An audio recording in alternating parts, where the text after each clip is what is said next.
Hello, कैसे हैं? सब बढ़िया। मैं अविनाश कुमार आज पढ़ाने जा रहा हूँ जो मैं पिछले वीडियो में जहाँ तक पढ़ा चुका हूँ उससे आगे नहीं। आज हम लोग पढ़ने वाले हैं दहन और ज्वाला। दहन और ज्वाला जिसको अंग्रेजी में कहते हैं कंबसन एंड फ्लेम। नहीं, चलिए समय को ना गवाते हुए दहन नहीं, दहन क्या है? तो किसी पदार्थ के ऑक्सीजन में जलने पर, नहीं, किसी भी पदार्थ के ऑक्सीजन में जलने पर ऊष्मा और प्रकाश उत्पन्न होते हैं। गर्मी निकलती है ना, अरे गर्मी उत्पन्न होती है कि नहीं? कोई पदार्थ जलता है तो, और प्रकाश भी तो उत्पन्न होता है ना। तो किसी भी पदार्थ के ऑक्सीजन में जलने पर ऊष्मा और प्रकाश उत्पन्न होता है, और जलने का जो यही क्रिया है ना, इसको क्या कहते हैं? दहन कहते हैं कि नहीं। जैसे कार्बन को, मतलब किसी भी पदार्थ को जलाएंगे कब? ऑक्सीजन में, तो क्या बनता है? कार्बन को जलाएंगे ऑक्सीजन में तो क्या बनता है? CO2, मतलब कार्बन डाइऑक्साइड। कार्बन को जब ऑक्सीजन की उपस्थिति में जलाते हैं तो क्या बनता है? Carbon dioxide. और गर्मी भी तो उत्पन्न होती है, मतलब ऊष्मा भी तो निकलती है, और प्रकाश भी उत्पन्न होता है। लो कि नहीं, दिखता है ना, एकदम से तेज प्रकाश उत्पन्न होती है कि नहीं? समझ गए? जैसे हम लकड़ी को जलाएंगे, लकड़ी को जलाए, कागज को जलाए, किसी भी चीज को जलाए कि नहीं, तो जलने के बाद क्या करती है? ऊष्मा और प्रकाश उत्पन्न करती है कि नहीं करती है? और जलने के बाद कार्बन डाइऑक्साइड भी बनता है। समझ गए? कब जलाते हैं उसको? ऑक्सीजन में जलाते हैं। तो बहुत आसान सा, इसमें ज्यादा रॉकेट साइंस नहीं लगाना है। समझ गए? इसलिए आगे है दहनशील या ज्वलनशील नहीं, और अदहनशील या अज्वलनशील पदार्थ क्या है कि नहीं? दहनशील या ज्वलनशील पदार्थ क्या है, और अदहनशील या अज्वलनशील पदार्थ क्या है? तो याद रखिए, जो जलता है ना, जिसमें आग पकड़ता है ना, उसको दहनशील बोलते हैं। क्या बोलते हैं? दहनशील। और जो पदार्थ में आग नहीं पकड़ता है, जो नहीं जलता है, उसको क्या कहते हैं? अदहनशील। कितना आसान है? दहनशील। जो पदार्थ जलता है उसे क्या कहते हैं? दहनशील पदार्थ। और जो पदार्थ नहीं जलता है उसे अदहनशील पदार्थ। समझ गए? अगला क्वेश्चन है कि दहन का पोषक क्या है, बताइए।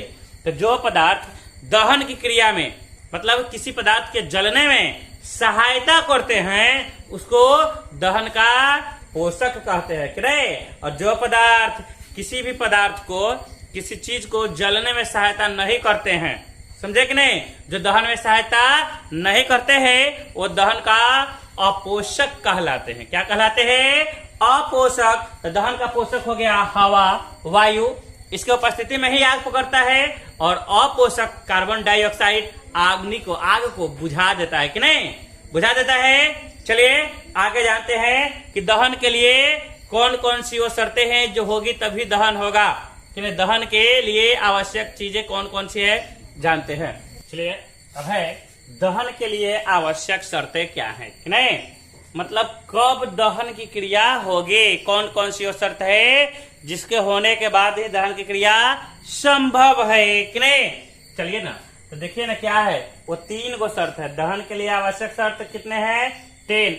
सबसे पहला है कि दहनशील पदार्थ की उपस्थिति। अब समझ गए? अब कहिए कि सर ये दहनशील पदार्थ क्या है? तो दहनशील पदार्थ अभी आपको बताए हैं कि जो पदार्थ जलता है, हम अपने दैनिक जीवन, हर दिन के जीवन के अनुभव के आधार पर कर सकते हैं। देखिए, जैसे मिट्टी में आग पकड़ाएंगे, पकड़ेगा, जलेगा। लोहा में आग पकड़ाएंगे, पकड़ेगा, नहीं पकड़ेगा। पकड़ेगा, बालू में नहीं पकड़ेगा। लेकिन लकड़ी में जलाएंगे, जब लकड़ी में आग पकड़ाएंगे, आग लगाएंगे तो जलने लगेगा। पुआल में लगाएंगे, जलने लगेगा। खरपतवार, किसी भी चीज में आग और अलग ये है कि नहीं, उसमें लगाएंगे, कागज में आग लगाएंगे, जलने लगेगा, जलने लगेगा।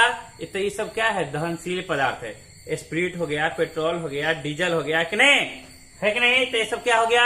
दहनशील पदार्थ। मतलब कोई पदार्थ जलने वाला होगा तभी ना आग पकड़ेगी। और दूसरा क्या है? दहन के पोषक पदार्थ की उपस्थिति। आप लोग कभी लैंप देखते होंगे, दिया देखते होंगे, घर में दिया होगा, कोशिश करिएगा, देखिए कमरे में सीधे जला के रख दीजिए, सीधे जलते रहेगा कि नहीं। लेकिन जैसी दिया के ऊपर से कोई शीशा का या कोई ऐसा बंद चीज से उसको ढक दीजिएगा। क्या कर रहे, जब लैंप जला के अगर आप पढ़ते हो तो उसको ऊपर से ढकिएगा, कि मतलब बाहर से ऑक्सीजन जाए ही नहीं तो क्या होगा, धीरे धीरे धुआं भर के वो बंद हो जाएगी, बुझ जाएगी कि नहीं। मतलब वहां पे दहन के पोषक पदार्थ की उपस्थिति नहीं है, तो दहन के पोषक पदार्थ कौन है, वायु है, ऑक्सीजन है कि नहीं। मतलब ये उपस्थित होना चाहिए कि नहीं। इसीलिए ध्यान दीजिए, कहीं भी आग लग जाए ना तो दहन के जो पोषक पदार्थ है उसको क्या कर देना चाहिए, वहां से जल्दी से हटा देना चाहिए कि आग जल्दी से बुझ जाए कि नहीं। अगर किसी बच्चे के शरीर में आग लग जाती है, कपड़े में आग लग जाती है, तो क्या कर दीजिए, उसको कंबल से लेकर के ढक दीजिए कि नहीं चारों तरफ से, कि बाहर से ऑक्सीजन जाए ही नहीं और आग क्या हो जाए, बुझा जाए। घर में खाना बनाती होंगी मम्मी, दीदी, भाभी कि नहीं, तो क्या करना चाहिए, एक चट्टी का बोरा, चट्टी समझते हैं, पटसन का बोरा जो आता है उसको कम से कम हमेशा रखना चाहिए, नहीं तो एक तौलिया। जब आग पकड़े उस सिलेंडर में या जहां से भी रिसाव हो, क्या करिए, उठाइए उस तौलिया को और ले करके उसको थोड़ा पानी में भिगो दीजिए और ले करके उसके चारों तरफ से क्या कर दीजिए, लपेट दीजिए। मतलब ऐसा लपेटिए कि बाहर से ऑक्सीजन उसमें प्रवेश ही ना करे कि नहीं। जब बाहर से ऑक्सीजन जाएगी नहीं तो जलेगा कैसे, मतलब दहन के पोषक पदार्थ की वहां पे कमी हो जाएगी, वो जलेगी नहीं, आग बुझ जाएगी, समझ गए। तीसरा है ज्वलन ताप की प्राप्ति। अब कहिएगा सर ज्वलन ताप क्या है, तो वह न्यूनतम ताप, वह सबसे कम से कम ताप जिस पर कोई पदार्थ जलना शुरू करता है कि नहीं, वह न्यूनतम ताप जिस पर कोई पदार्थ जलना शुरू करता है कि नहीं। जैसे किसी भी पदार्थ में क्या करते होंगे, माचिस ले करके जब आग उसमें पकड़ाते होइएगा उसी समय वो नहीं जलता है, कुछ न कुछ समय लेता है।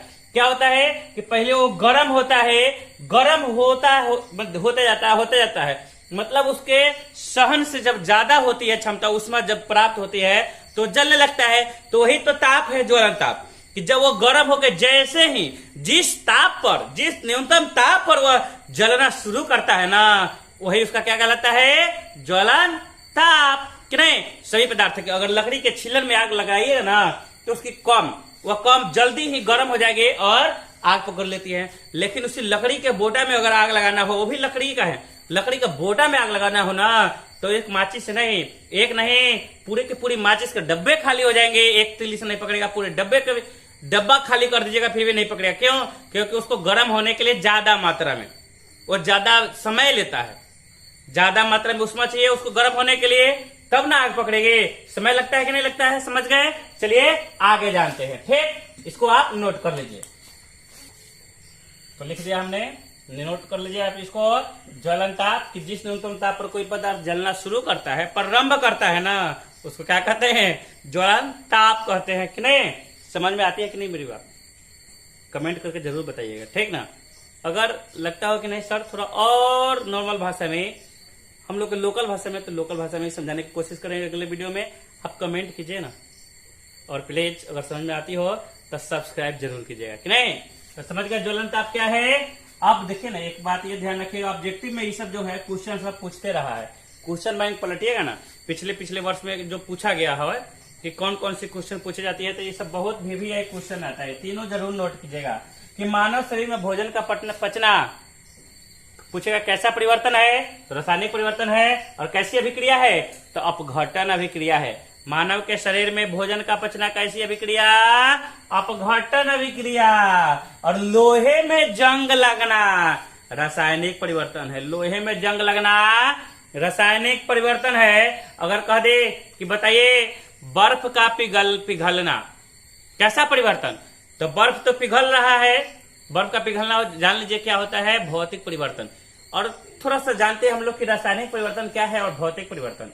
रासायनिक परिवर्तन एक बार अगर हो गया ना तो फिर से उसको मूल अवस्था में नहीं ला सकते हैं जो पहले था कि नहीं। अभिक्रिया के रंग रूप, उसके जो भी गुण है उस सब में बदलाव हो जाता है। लेकिन भौतिक परिवर्तन में क्या होता है कि उसमें जो जिसके कारण परिवर्तन लाने वाला जो कारण है, उस कारण को हटा लेने के बाद पदार्थ अपनी मूल अवस्था में आ जाता है, उसको क्या कहते हैं, भौतिक परिवर्तन। जैसे अभी बताया, हमने एक उदाहरण दिया, बर्फ का पिघलना कैसा परिवर्तन, भौतिक परिवर्तन। क्यों, क्योंकि बर्फ क्यों पिघल रही है, बर्फ तो है अपने एकदम जमा हुआ है, काफी कम मात्रा में उष्मा को एकत्रित किए हुआ है, कि नहीं। लेकिन बाहर से जैसे उसको गरम करेंगे ना, उष्मा देंगे, तो उष्मा की प्राप्ति होगी और धीरे धीरे वो क्या लगेगा, पिघलने लगेगा कि नहीं। तो जैसे वो उष्मा को हटा लेंगे ना बाहर से, उष्मा देंगे नहीं तो फिर तो उसका पिघलना रुक जाएगा कि नहीं। समझ गए।